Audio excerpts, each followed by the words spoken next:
Seja bem-vindo ao podcast Juízo e Sabedoria. Tema: O Sermão do Monte. Produção: Juízo e Sabedoria. Publicação: Editora Fortes. Apresentamos inicialmente o conteúdo bíblico e interpretações, em seguida as reflexões sobre o tema. Capítulo 12. Oração modelo. Oração do Pai Nosso. Mateus 6, 9 a 13. Introdução. Após ensinar o valor da oração em secreto, Jesus nos dá um exemplo prático de como orar com sentido, reverência e propósito.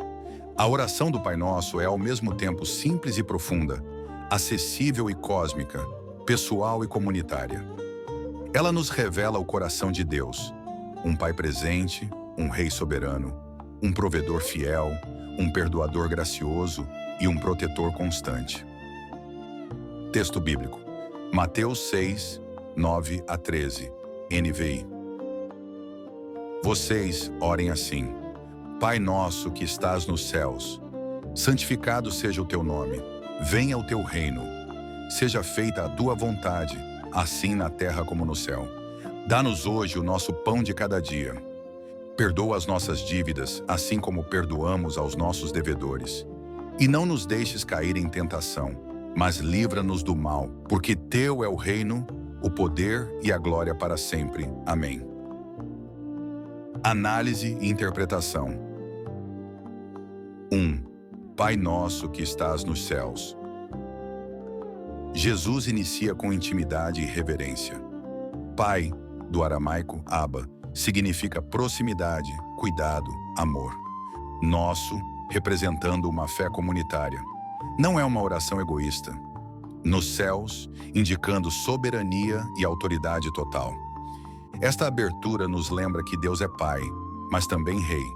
Ele é próximo, mas também eterno. 2. Santificado seja o teu nome. Santificar o nome de Deus é honrá-lo com nossas palavras, atitudes e vida. É reconhecer sua glória e desejar que o mundo o reverencie. A oração começa com adoração, não com pedidos. Antes de pedir, nos alinhamos com quem Deus é. 3. Venha o teu reino, seja feita a tua vontade. Aqui está o clímax do discipulado: buscar a vontade de Deus acima da nossa. Venha o teu reino, que Deus governe nossas decisões, cidades, relacionamentos, cultura. Seja feita a tua vontade. Oração de rendição. Essa parte confronta nosso ego. Senhor, não o que eu quero, mas o que tu queres. 4. Dá-nos hoje o nosso pão de cada dia. Deus se importa com nossas necessidades diárias.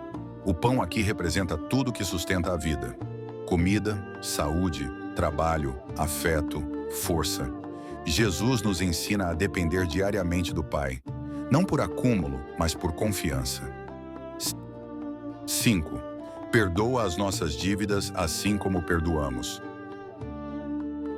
Aqui está a ética do perdão mútuo. Reconhecemos nossas falhas diante de Deus. Estendemos o mesmo perdão àqueles que nos ofenderam.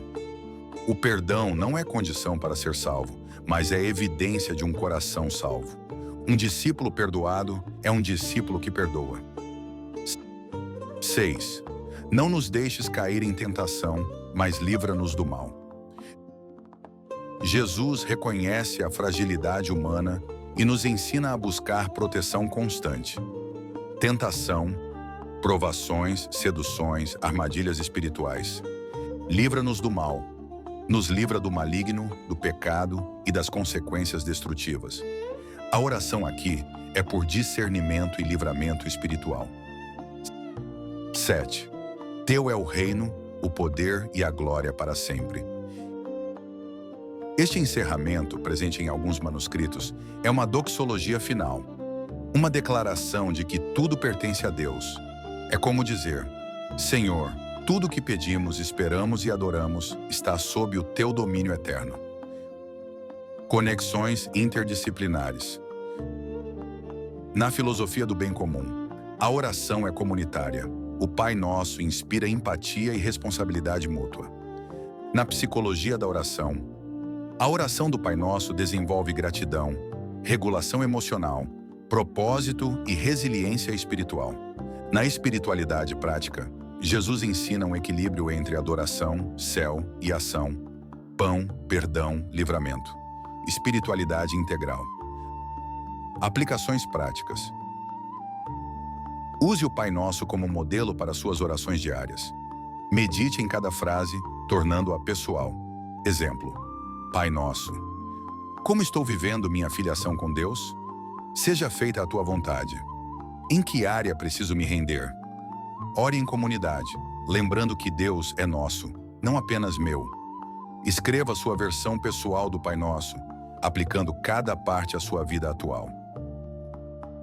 Ilustração. Certa vez um homem estava para morrer e alguém lhe perguntou: quer que eu leia algo para confortá-lo? Ele respondeu: sim, leia o Pai Nosso. Ele sempre foi minha âncora. E com cada frase recitada, ele fechava os olhos em paz. Essa é a força dessa oração. Ela embala a alma na fé simples e profunda. Conclusão. A oração do Pai Nosso não é uma fórmula, mas um caminho de transformação interior. É uma bússola espiritual que nos ensina a viver com fé, humildade, perdão e dependência de Deus. Ela é curta em palavras, mas infinita em significado. Quem a vive não apenas fala com Deus, caminha com Ele. Pergunta para reflexão. Qual parte do Pai Nosso mais tocou seu coração hoje? Como você pode aplicá-la concretamente nesta semana?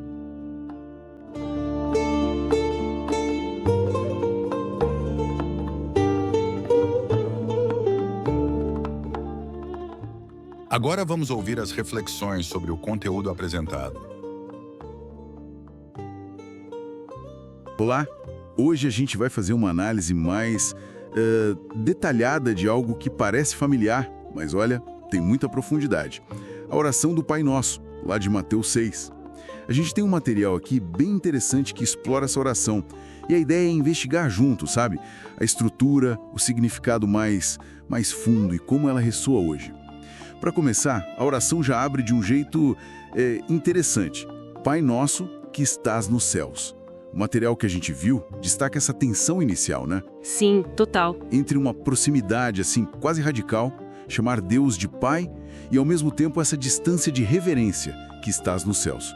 Como é que a gente junta essas duas coisas? Pois é, essa dualidade é chave, sabe? Prepara o terreno para tudo que vem depois. Chamar Deus de Pai era algo assim muito íntimo, até revolucionário para o contexto da época, né? Enfatiza muito o relacionamento. Mas ao mesmo tempo, o que estás nos céus afirma a soberania dele, a majestade que, transcende o nosso mundo. Não é um pai qualquer, é o recriador, né? Essa tensão dá o tom. Entendi. E logo depois dessa saudação já vem: santificado seja o teu nome. Normalmente a gente pensa logo em pedir coisas, mas aqui a primeira, ação é diferente. Exatamente. E o material que a gente tem ressalta isso. Não é bem um pedido comum, sabe? É mais um ato de adoração. Um desejo profundo que a honra, a glória de Deus sejam reconhecidas por todo mundo. O fascinante, e a fonte aponta isso, é essa inversão de prioridade. Antes da gente falar das nossas necessidades, a gente é chamado a focar na santidade de Deus. É um realinhamento da nossa perspectiva, né? Faz muito sentido. E essa perspectiva leva a gente para o que parece ser o coração da oração. Venha o teu reino, seja feita a tua vontade, assim na terra como no céu. Isso pode soar para alguns meio passivo, talvez, como se fosse só esperar acontecer. O que o material diz sobre isso? Olha, o material argumenta justamente o contrário. Não tem nada de passividade aí. É o ápice do engajamento ativo do discípulo, sabe? É um chamado para alinhar nossa vida, nossas ações, nossos desejos com os propósitos de Deus. Buscar ativamente que o reino dele, de justiça e paz, se manifeste aqui e agora. É um confronto direto com o nosso egoísmo, né? Pedindo que a vontade dele, não a nossa, prevaleça. É bem forte. Entendi. E depois desse pedido grande pelo reino, a oração volta para necessidades bem concretas. Dá-nos hoje o nosso pão de cada dia. O que o material diz sobre esse pão? É só comida mesmo? Não, de jeito nenhum. Pão aqui, pela análise que a gente viu, representa todas as necessidades essenciais para a vida. O sustento físico, claro, mas também o emocional, profissional, relacional, tudo. O ponto-chave destacado é o hoje e o nosso. Ensina uma dependência diária, sabe? Uma confiança constante na provisão de Deus, em vez de ficar naquela ansiedade, naquele acúmulo. E o nosso reforça muito a ideia de comunidade, de preocupação mútua, não é só sobre mim. Pois é, falando em mutualidade, a próxima parte toca num ponto delicado. Perdoa as nossas dívidas, assim como nós perdoamos aos nossos devedores. Essa parte do assim como nós perdoamos gera umas dúvidas, né? Parece quase uma troca. É uma conexão poderosa e desafiadora mesmo. O material é bem claro ao dizer que não se trata de ganhar o perdão de Deus por meio do nosso perdão aos outros. Não é uma condição nesse sentido. Antes, o nosso ato de perdoar é apresentado como a evidência de que a gente entendeu e recebeu o perdão divino. É tipo um fruto natural de um coração que foi transformado pela graça, sabe? A fonte usa uma frase forte, que um discípulo perdoado é um discípulo que perdoa. A ligação é inseparável. Nossa, isso muda a perspectiva e a oração continua, reconhecendo nossa fragilidade e não nos deixes cair em tentação, mas livra-nos do mal. O que significa exatamente pedir para não cair em tentação? Então aqui, tentação abrange tanto as provações, as dificuldades da vida, quanto as seduções para o pecado mesmo. É um reconhecimento humilde da nossa vulnerabilidade, né? A gente pede a Deus força para resistir, discernimento para evitar as armadilhas e, fundamentalmente, livramento do poder do maligno e das consequências ruins do pecado. É um pedido por proteção espiritual constante, algo que, segundo a fonte, a gente precisa buscar ativamente, não é automático. E para fechar, alguns manuscritos incluem a doxologia, né? Porque teu é o reino, o poder e a glória para sempre. Amém. Um lembrete final da soberania de Deus. Exato. É como um selo de adoração que volta o foco todo para Deus. E conectando tudo isso, a fonte aponta como essa oração molda não só o indivíduo, mas a comunidade. Aquele Pai Nosso lá do começo já estabelece uma base para a ética do bem comum, da responsabilidade mútua. E praticar esses pedidos, a gratidão pelo pão, o exercício do perdão, buscar orientação, isso traz benefícios psicológicos e espirituais também, como mais resiliência, mais paz interior. Então, a aplicação prática que o material sugere não é só ficar recitando, mas usar como um modelo mesmo, tipo um guia. Sim, exatamente isso. Usar cada frase como um ponto de partida para a nossa própria conversa com Deus. Meditar sobre o que significa santificar o nome dele na nossa vida hoje, sabe? Ou em que área a gente precisa que a vontade dele seja feita. Torna-se um guia prático para a jornada espiritual, muito mais do que só palavras repetidas. Resumindo então, o Pai Nosso, por essa análise, não é bem uma fórmula mágica, mas sim um caminho de transformação contínua, uma espécie de bússola espiritual que guia a gente em fé, humildade, perdão, dependência. O material até menciona aquela história do homem no leito de morte que encontra paz ao ouvir a oração. Mostra a força dela como âncora para a alma, né? Sem dúvida. É muito poderoso. E para a gente refletir, fica uma provocação baseada no material. Qual parte específica desta oração parece falar mais alto para cada um neste momento da vida? E, assim, como seria possível viver concretamente essa parte, mesmo que de forma pequena, ao longo da próxima semana? Fica aí a reflexão. Uma ótima pergunta para a gente levar. Nossa conversa aprofundada fica por aqui hoje.